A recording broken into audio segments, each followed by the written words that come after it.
Yo, E-Dirt, Hollywood Hills reporting to you live from the latest round of the National Championship Off-Roads in Harrismith. What can I tell you? It's been a little bit of a wild day. Very, very cold conditions for the guys to go out and do their time trial this morning. And then it got a little bit warm. You know, around about 10 o'clock, the guys were rolling out there to get the job done. 3-lapper race. The whole story about this weekend was all about Ross Branch being able to possibly nail down another championship. Remember, he's our #1 plate rider from the 2016 tour, and he has been untouchable on 2017 so far. On the quads as well, there was a chance of Hannah Simon wrapping things up, and he did just that. The quads, pretty thin on the ground, to be honest. The big swingers, it was all about Keenan Hammond. He actually went pole position, he got a big win, and that was all about then Hannah Simon doing the chase down for him after that.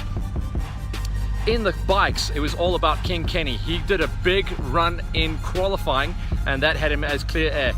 The big story was Ross Branch on the factory KTM qualifying very, very low by his own standards, down in 13th position. So we all knew what he had to do, and it was going to be a little bit of a rough ride for him on lap #1, making all those passes. You can see the KTM squad in the background here. They did come right though. He actually came through into 2nd place at the end of lap #1 and was able to close things down on Kenny. Kenny was good enough to react though, and he made his way up into a massive win. That's good news for Kenny as well, because he has really been battling with all of his injuries this year, and he needed that little confidence booster to get him back into the game. On the 250 side of things, all about Sharon Moore. He was really flying. On the high school category, very, very tight racing. The 125 kid, Ryan Peltzer, was pinned the whole way through the day. Looks like he did enough to get himself up there onto the box as well. So that's an impressive ride for a 125er on a terrain that really very much suited a bigger bike.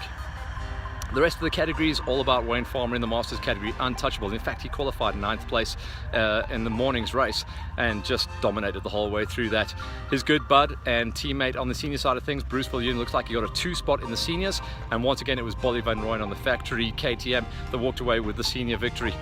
Very, very interesting race, very fun, and looks like the riders had good feedback about it as well.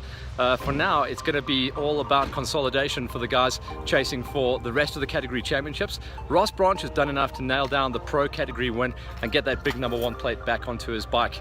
The rest of the categories are going to be doing the chasing. Hannah Simon looks like he's also done enough in the quads to put another #1 plate onto his quad. Again, it's going to be a chase down for 2nd place. Looks like Keenan Hammond should be the man to walk away with a #2 spot on the season. Rest of the categories, very, very interesting. Like we said, Sharon Moore, strongest on the 250s today, but no lineup for Taki Bodjodges, no lineup for championship points leader on the proudly Bidvest Yamaha. That's Carl Flanagan after he broke his foot in the week building up to the event. So it's been a little bit of a dramatic race as far as those results and everything happening behind the scene goes.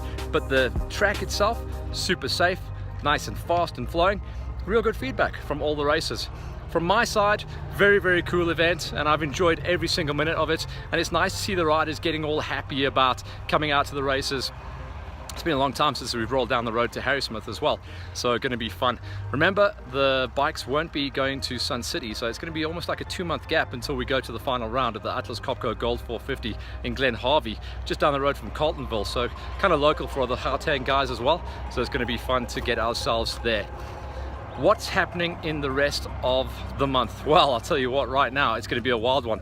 Next weekend I go up to Middelburg for the FJX, their 2nd round of Enduro Cross. After that, we start talking about Liquorland National Enduro Championship racing down in KZN. I'll be down there as well. After that, KZN once again for the next round of the T-Bone National Junior Championship. That's going to be a fun one as well. I'm really looking forward to that. It's going to be interesting to see all the kids out there. I missed the last round at Heidelberg, and it's going to be fun to catch up with everyone and see what the championship is looking like as far as that goes. After that, jumping on to some air miles, going up to Botswana for the next round, for the MX of African Nations. Very, very excited about that, to start getting onto the motocross job once again. It's going to be very, very fun. And then after that, I actually jump out of motorsport just for a brief second to represent on the mic at the Paracycling Road World Championships down in Pietermaritzburg. But for now, I'm going to sign off from Hollywood Hills, and to you guys out of E-Dirt, I can see you've been liking all the posts, and we've been trying to go live at the events. It's a little bit tricky, but we do what we can to bring you all the information as up to date as possible. For now, I'm going to sign off. It's been an absolutely cooking day. It's going to get real cold, and I'm staying on site once again to cover the car race tomorrow, which is the SACCS Autos. We hope you enjoyed the show here with Hollywood Hills, and of course I will be back next week to bring you all of the action and the teardown report back from the next round. That's round number 2 of FJX, the Enduro Cross racing up at Middelburg. For now, have a coffee on me, and we'll see you guys down the road.